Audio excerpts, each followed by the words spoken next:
My sister planned her wedding without telling me. On the big day, photos of her and my ex flooded my phone. I am a 29-year-old woman, and I found out my sister got married when my phone lit up with photos of her kissing my ex. It started with a vibration at 10:14 a.m. a time I remember because I was scrubbing a coffee stain off my only white blouse before work. The preview showed a shot of lace sleeves and a bouquet of pale roses against an iron gate I recognized from the old church in our town, the same one where our parents renewed their vows when I was 12. The next buzz showed the bride's face. It was Sophie, my little sister, with her hair pinned in the exact style she used to practice on me for prom. Then, a third photo, Sophie at the altar, eyes closed, lips pressed to a man's mouth I knew by the shape of his jaw and the way his hand covered hers like he owned it. Alex. My ex. At first, I thought it was a cruel prank. I checked the sender, no caller ID. Another buzz. A video this time, grainy, shot from a side aisle. I could hear the organ swell and a clatter like someone bumping a pew. The vows were muffled, but I heard Alex's name clearly, then Sophie's. I could see my mother's hat, a ridiculous beige disc with feathers, bobbing near the front row. I didn't see myself anywhere, for the simple reason that no one had told me this was happening. I called my mom. It went to voicemail after one ring. I tried my aunt. Straight to voicemail. The family group chat, which usually explodes for birthdays and baby photos, was silent. No messages from me showed the delivered check marks. I tried my cousin Leah, who posts everything. Nothing. My phone buzzed again, a photo of Sophie's hand with my mother's emerald ring, the one Mom used to say would be mine one day because you have your grandmother's fingers. The caption typed across the photo said, "Isn't love wild?" I sat on the edge of my bed and felt the kind of dizziness you get when an elevator stops too fast. I wasn't invited. I wasn't even informed. The photos kept coming like a drip feed of poison. My father's empty chair draped with his old suit jacket, he passed 3 years ago, a long table under string lights, Sophie laughing with Alex's hand on her waist as if the world had always been arranged that way. People think the worst part is the surprise, but it wasn't. It was realizing how natural everyone looked doing it without me. The backstory is short and humiliating.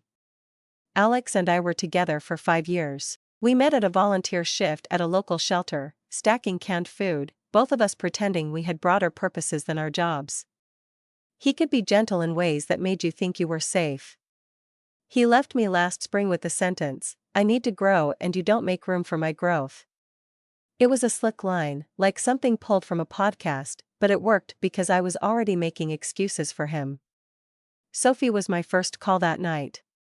She brought groceries, put my hair in a loose braid the way she knows calms me, and told me I was too good for him. She started coming by more, borrowing clothes, staying to watch shows she never liked before. I thought she was keeping me company. Maybe she was keeping tabs.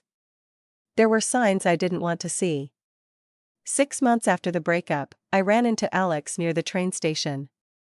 He said he was seeing someone private and that he wanted to learn to be better. I told him I didn't need to know.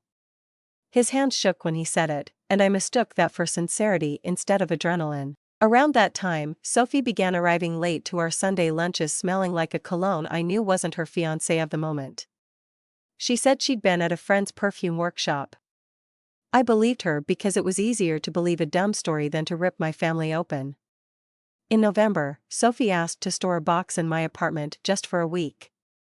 When I opened it by accident looking for tape, I found programs that said S plus A with a watercolor of roses and ivy. I confronted her. She said she designed stationery for a friend named Seb and Alice. She made a joke about how all couples mash their letters together as if two people could be made into one shape. I apologized for snooping. She hugged me and called me big sis in that voice she uses when she wants forgiveness cheap. Then she asked me for my spare key because hers kept sticking in the lock. By January, my mother started dodging any question that could be answered with a date. She was suddenly busy on weekends. She gushed about Sophie's new work friends and how people in love deserve privacy from outside energy. When I asked, outside energy like what, she said mine, softly, like she was naming a medical condition. I told myself she was just caught between her daughters and didn't know how to juggle it. She sent me photos of her cat instead of answering whether we were doing Easter together. And then, the nails. In late February, I saw Sophie and noticed her manicure, pale green with tiny gold flecks, the exact palette from Mom's hidden Pinterest board titled Emerald and Ivory. It was the board Mom kept for me and used to open when we joked about hypothetical weddings. The night I saw the manicure, I checked the board out of muscle memory. It was gone. Mom had renamed it or archived it. The next day, she texted me a photo of a quiche and wrote, "Self-care day," as if self-care meant eating without choking on guilt. Back to the photos in my phone, at 11:02 a.m., a new number messaged me directly with a single sentence, "I tried to warn you." Then a shower of images from the church garden, Sophie and Alex with their foreheads pressed together, Alex whispering in her ear while an older cousin pinned the veil back, my mother wiping Sophie's under eye with a Q-tip like a stage mom. Whoever was sending had access to backstage moments. They wanted me to see everything from the position of a ghost. I wasn't sure what hurt more, the betrayal or the choreography. Everyone had a role. If this was just impulsive love, why did it look so rehearsed? I drove. I don't even remember grabbing my bag. I put the phone face down in the cup holder and followed muscle memory to the church, feeling like I was entering a story where my lines had been written for me by someone else. I parked 2 streets away. I kept thinking I would run into someone who would shake me awake. But there were the ribbons on the gate, the florist's van, the sound of people clapping. I stood across the street behind a tree because I didn't know what else to do. After about 10 minutes, a black car pulled up and the back door opened. Sophie and Alex stepped out laughing, the kind of laughter you do when the camera is still rolling. I saw Alex put his hand on her back the way he used to do to me in crowds, his fingers spreading like a claim. I pressed my palms into the bark of the tree and felt it rough and real, and it made me angrier because it meant I was awake. I didn't go inside. I didn't make a scene. I watched my mother usher them through the side entrance, touching Alex's elbow like he was already family. The side entrance had a sign above it with a verse about love being patient. It felt like a taunt. I left before they came out. I sat in my car and stared at my face in the rearview mirror. I looked like someone who had been told a private joke and chosen to smile anyway. At 3 p.m. the reception started at a converted greenhouse where we'd once gone to a school fundraiser. Photos flooded my phone again, this time professional shots, Sophie twirling alone, the way she used to in our hallway, Alex pretending to dip her, my mother with the emerald ring set like a lighthouse on Sophie's finger. The ring is important because my grandmother had written in her will, in her own shaky letters, that it should be for me, for courage and steadiness. We all read that will together. It's one of the only times my father cried openly after she died. He put the ring back in the box and said, "One day, M." Seeing it on Sophie's hand was like watching someone wear your name. I texted my mother that I'd seen the photos and the ring. She wrote, "We made choices for peace." I asked whose peace. She didn't reply. Then Leah finally messaged. She wrote that she'd been told not to tell me and that she felt sick about it. She said Sophie insisted I would ruin the energy and that Alex had said I was unpredictable when triggered. Leah sent me a photo she hadn't posted, a card on the welcome table that said, "No photos during the ceremony, please, be present." I stared at that sentence until it lost meaning. Be present. They had staged my absence as a virtue. Leah also sent me something else, a screenshot of the wedding website. I didn't know they had one. On it, there was a section titled Our Story. It said they reconnected over coffee after years of being in the same circles and fell in love slowly and honestly. It said they'd nurtured something fragile and private to protect it from outside noise. The outside noise was me. The timeline placed their first date 2 weeks after Alex left me. I knew it was a lie, there had been whispers before that. They just curved the truth enough to make it comfortable. By early evening, the anger cooled into something worse, a practical need for facts. I went to my storage closet and pulled out a small tin box where I keep the kind of paperwork that seems too petty and too important at once, copies of messages, an old receipt from a weekend away, a printed note Alex wrote when he wanted to persuade me to adopt a cat. I also had screenshots from last year when Alex had texted me late at night about a movie I would like, and Sophie was the one to tell me to block him, for my healing. I didn't block him. I told myself I kept the messages in case I needed proof that the past had actually existed. In truth, I kept them because a part of me still wanted a clean ending. At 7:19 p.m. while I was sitting on my floor with papers around me like a strange indoor snow, another message arrived from that same no-caller ID. It was a photo from the reception dance floor. Alex's face was close to the camera, he looked drunk happy. Sophie had her head on his shoulder. Over his shoulder, I could see my mother's eyes tracking them like a hawk, proud and tight. Under the photo, he used her father's watch. I zoomed in. Alex was wearing my dad's watch, the one with the cracked leather band, the one Dad had willed to me with a note that said, "For the person who asks more questions than she answers." I had left it at Mom's house because I was still too tender to wear it. I didn't want to cry at work every time it ticked. Seeing it on Alex's wrist made me stand up so fast I knocked my knee against the coffee table. Something broke open then. This wasn't just love. This was rewriting. They were rewriting our family, and they were using our objects like props on their stage. I drove again, this time to my mother's apartment. Her car was gone. The hallway smelled like soup and dust. I still had my key. Inside, the place looked staged for guests, cushions plumped, a bowl of almonds on the table, soft music left on. I went straight to the drawer where Mom keeps important papers. The will copies were there. The letter from my grandmother about the ring was there. I took photos of everything. In the bottom of the drawer, I found a small envelope addressed to my girls, in my father's handwriting. It was sealed. The postmark was from 3 weeks before he died. I stared at it. I didn't want to read it alone. I didn't want to hand it to Sophie. My hand shook. I slid it into my bag. I left a note on the table that said, "I was here." I don't know why, maybe to stop everyone later from saying I snuck. Back in my car, I watched the screen of my phone fill with the last of the evening, sparklers, cake cutting, a lantern released into the night. The lantern is what did it. When our father was sick, we lit one for him in our garden and watched it drift until it burned out over the trees. He said it was the first time in months he felt light. Seeing a lantern rise behind Sophie and Alex, seeing my mother's face tilted up to it with the same expression she had that night, made me feel like the ground under my life was dissolving. I didn't crash the reception. I didn't throw wine. I sat in the dark and read my father's envelope by the glow of the dashboard clock. Inside was a single page, folded twice. He wrote that he worried about us building our futures on borrowed truths. He wrote that love is not always a clean choice, sometimes it's a refusal. He wrote that the emerald ring was for the daughter who keeps the records out of love, even when it costs her. He wrote my name. And he wrote, "If you ever feel erased, you are allowed to tell the truth."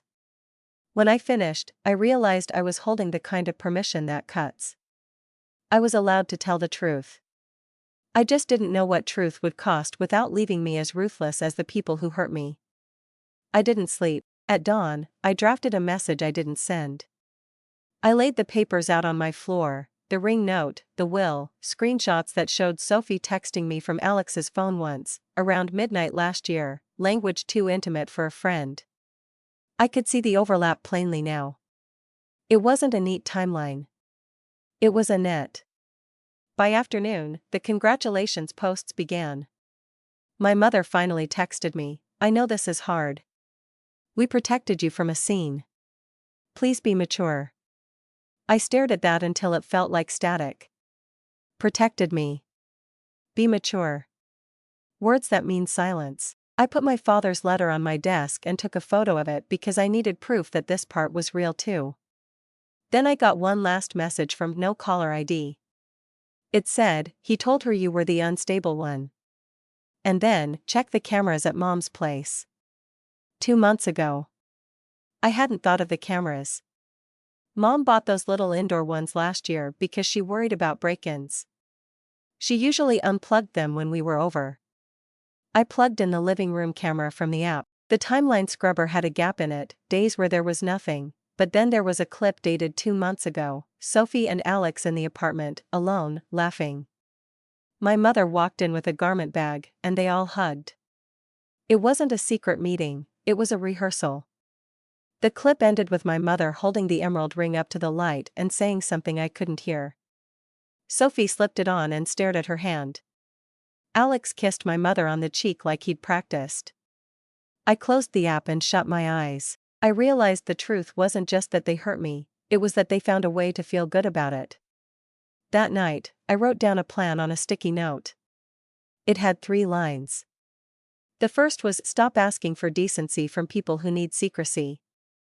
The second was, tell the truth, but don't burn the parts of yourself you want to keep. The third was, you can be the one who leaves. I slept with my father's letter under my pillow like a child guarding a secret map. In the morning, I woke up to a new message from a real number. It was Leah. She wrote, I can't be part of the lie. Call me. I called. What she told me changed the temperature of the room. The wedding wasn't the first betrayal. It was the end of a long line.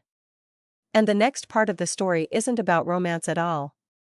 It's about what a family will do to keep a picture perfect, even if it means cutting out the person who took it.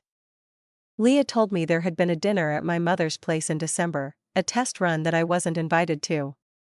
Sophie called it a love summit and made jokes about treaties. At that dinner, they decided on the story they would tell if I found out. The story was that I was fragile. That I was prone to drama and obsessive behavior. That the breakup had made me unwell, which was why I couldn't be trusted near the start of their marriage. Leah said she remembered those exact words because they sounded like the kind you put in a medical file. My mother nodded through the whole plan. Leah didn't speak up. She thought they were just trying to keep the peace. Now she felt complicit, and she wanted to fix one small part of it by telling me the whole thing. I paced while Leah talked, squeezing the phone so hard my palm hurt. She said she filmed parts of the dinner by accident while recording the cat roaming the table. She still had the clips. She sent one to me, shaky phone video of my mother's hands as she arranged forks, and said, we will make it small and private to avoid noise. Another clip of Alex saying he wished it could be different but that he had learned to set boundaries. A crackle as someone poured wine, and Sophie said that I would make it about her, as if I were a weather system they needed to rat around. I swallowed hard and asked Leah why she sent me the wedding photos. She said she couldn't watch them perform kindness while practicing cruelty anymore. She said she thought if I saw everything, I would stop believing it was my fault. I didn't want a war. I wanted weight to shift back to reality. I wanted proof strong enough to stop the lies from growing legs. I scanned my father's letter again. You are allowed to tell the truth. It felt like a kind of blessing and a kind of weapon. The trick would be to use it without turning it on myself. I drafted a message to my mother and Sophie. I didn't threaten. I didn't accuse. I attached a photo of the emerald ring clause from Grandma's will, a still frame of Alex wearing Dad's watch at the reception, and the short clip from the indoor camera of the rehearsal in the living room. Underneath, I wrote, I understand the choices you made. I won't be part of the story you wrote about me. Please arrange a time to return Dad's watch and Grandma's ring. I'll come with the letter from Dad so we can read it together like he intended. After that, I'll need space. I won't attend post-wedding events. I won't speak for or against you in public. But I won't lie. I hit send and put my phone face down. I did dishes, which is what I do when I can't stand my mind humming. The plates clinked like a metronome. I remembered a science video from school about oscillation, the way a system swings wildly before it settles. I told myself this was the swing. An hour later, my mother wrote back a single sentence, you are being vindictive. Sophie wrote a paragraph about how Grandma's ring was symbolic and how love finds its path. She said she hoped I would grow. Alex didn't reply. Then I got a call from a blocked number. I let it go to voicemail. The transcript later showed his voice saying I was harassing them. I forwarded everything to Leah and asked her not to respond to any gossip. I asked for quiet allyship. If people spoke about me as unstable, she could say, "That's not true," and change the subject. She agreed. She also asked if I wanted the rest of the clips. I said to keep them. I didn't want to become an archivist of my own betrayal any more than I already was. The family did what families do when faced with truth they don't want, they added adjectives. My aunt called to say she was worried about me. She used the soft voice people use on rooms with babies inside. She said forgiveness would make me lighter. I asked her if she would have felt light watching her sister wear her name. She didn't answer. She pivoted to recipes.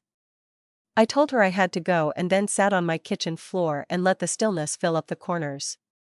I decided I wouldn't meet at my mother's place for the ring and watch. I didn't want to go into a stage set again. I suggested the lawyer's office where my grandmother's will had been notarized. Neutral territory. My mother replied that I was making this formal. I replied that Grandma already had. Sophie didn't respond. At the office, 2 days later, we sat across a wide table with a bowl of wrapped candies in the middle. My mother wore the beige hat, which looked ridiculous indoors. Sophie wore a plain sweater, no ring. She looked thinner and older in the fluorescent light, like she'd used all her gloss on the pictures. The lawyer, who had watched us bicker through previous estate errands, greeted us like we were regulars. I handed him Dad's letter and the clause about the ring. He read them. He looked at my mother, who looked at Sophie, who looked at me. No one spoke first. I asked for the watch. My mother reached into her bag and placed it on the table. The band had a new notch. Alex had a bigger wrist than my father. I took a breath that felt like lifting a weight. Then I asked for the ring. Sophie stiffened. She said it was already resized.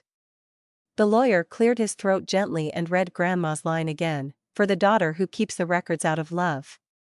He said the words in a dry legal tone that made them sound like measurements. Sophie's eyes watered. She didn't cry, not exactly, but she did the thing she does when she wants pity, letting her chin tremble and then steady. She said I was punishing her for falling in love. I told her I was creating a boundary to survive it. We met in the middle with something that felt less like justice and more like physics. She gave me the ring. I said I didn't want to keep her from having a piece of Grandma on her hand, so I offered to buy her a simple band from Grandma's savings account that had been set aside for wishes. My mother said Grandma hadn't meant that money for this. I told her Grandma had meant it for what her daughters needed. Right now, we needed to not drown in symbolism. The lawyer shrugged in that way professionals do when families translate love into ledgers and back again. He drew up a receipt. I held the emerald ring in my palm and felt its weight settle. I didn't put it on. When we left, Sophie lingered at the elevator. She told me that she hadn't meant to hurt me and that she had convinced herself I would be happy for her if it were anyone else.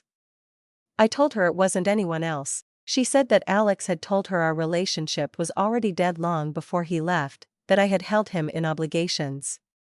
I told her that Alex said things to avoid the feeling of being a person. She said she thought I would understand because I was so good at forgiveness. It wasn't a compliment, it was a request. I told her I was done using forgiveness as a rug. Back home, I put the watch and the ring in my tin box. I laid Dad's letter on top. I made tea and sat in the quiet. My phone buzzed. It was my boss asking if I could take a project meeting off Sophie's wedding weekend. I stared at the message and realized how small the rest of the world remained. There were still meetings, tea, laundry, bills. I answered yes. In the days that followed, the story ran through the family like a rumor bent into a shape that hurt less to hold. Depending on who told it, I was either brave or bitter.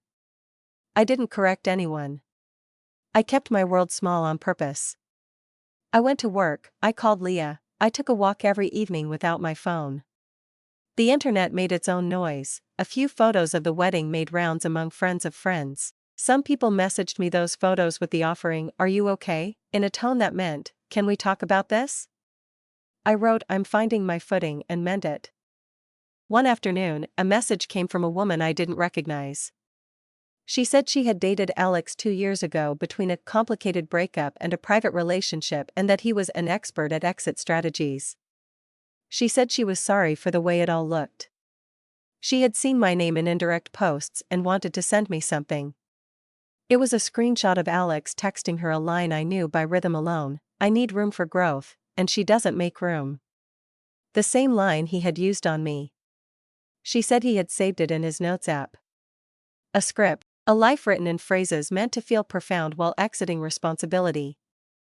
I didn't use the screenshot. I didn't blast the story. I didn't gather an army.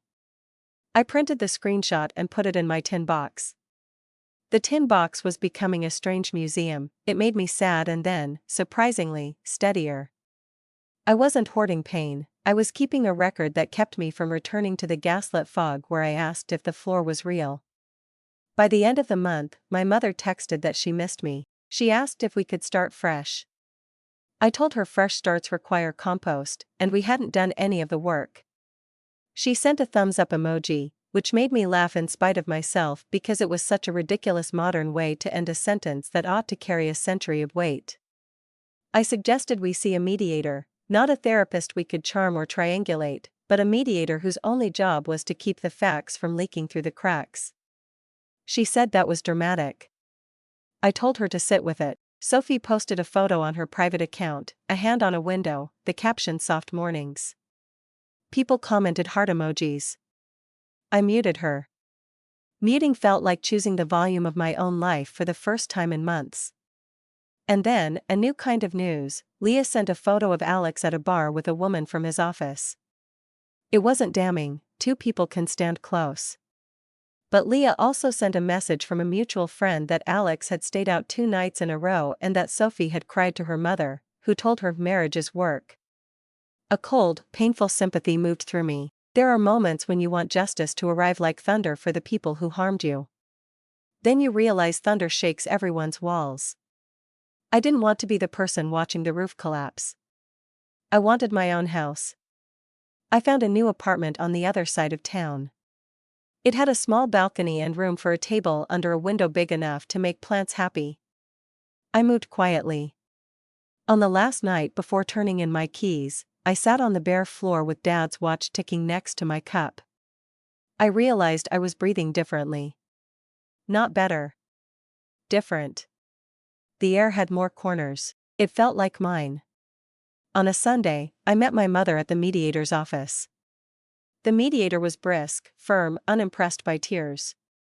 She set a timer and asked us to each describe the facts in 10 sentences. My mother tried to talk about how love is mysterious. The mediator stopped her and said, "Facts." My mother described the timeline: when they started helping Sophie and Alex, when they decided not to tell me, when they chose to use the ring and watch, when they planned the story about my fragility. She said the last part quickly, like swallowing a pill. I described finding out via photos, the cameras, the letter. I said the word erased and watched my mother flinch. The mediator asked what each of us needed next. I said quiet and honesty. My mother said her daughters at the same table someday. The mediator said those were not mutually exclusive if we respected the path between. After, my mother hugged me in the hallway. She smelled like the hand cream she has used my whole life, almond and something floral. She told me she didn't know how to love both of us without picking a side. I told her she had picked a side and then called it peace. She nodded and didn't argue. She asked if she could call me in a week. I said yes and meant it. I wish I could say I healed quickly, that I enrolled in pottery or learned a language and rose above like a movie montage. What actually happened is smaller. I bought a plant and kept it alive. I got coffee with Leah and we didn't talk about the wedding. I wore my father's watch under my sleeve and let it tick against my skin on days when time felt fake. I put the emerald ring in a tiny dish and didn't wear it yet because I didn't want my grandmother's blessing tangled with my sister's choices. Sophie texted once, a single line that said she had made a mistake with the ring. I told her I accepted the apology about the ring. I didn't say more. She didn't either. It felt like the right size of bridge for now, one step, not a span. A month later, I passed the church on my way to the market. There was another wedding. People in pale dresses laughed on the steps. A little girl in patent shoes dropped petals one by one and looked pleased with herself. I stood under a tree and watched the ordinary joy, not because I wanted to be part of it, but because I wanted to practice seeing love again without flinching. The organ music lifted and fell. My father used to say that good music knows when to leave space for the next note. I thought about how much of my hurt came from people filling every space with their version of a song. I went home and opened the tin box. I took out the letter and read it again. If you ever feel erased, you are allowed to tell the truth. I wrote my own line under it on a sticky note, and you are allowed to stop writing other people's stories. I stuck it inside the lid. I don't know if Sophie and I will ever sit at the same table without a quake between us. I don't know how my mother will balance her love across the fault line she helped draw. I don't know if Alex will learn the difference between growth and escape. I do know that I can put my feet on the floor in the morning and choose to make a life that doesn't require anyone else's permission. If you've read this far wondering what you would do in my place, I won't pretend to have an answer that fits your hands. I only have mine. I kept the records, I told the truth when it mattered, I chose not to set fire to my own house for the thrill of watching the flames. Some days that feels like victory. Other days it just feels like waking up and making tea. And on the days when the photos still flash behind my eyes, the dress, the ring, the watch, the lantern, I hold my father's letter and remember that permission can sound like love, even when it hurts. Then I breathe, step onto my small balcony, look at the plants I haven't killed, and try again. Follow me for more stories.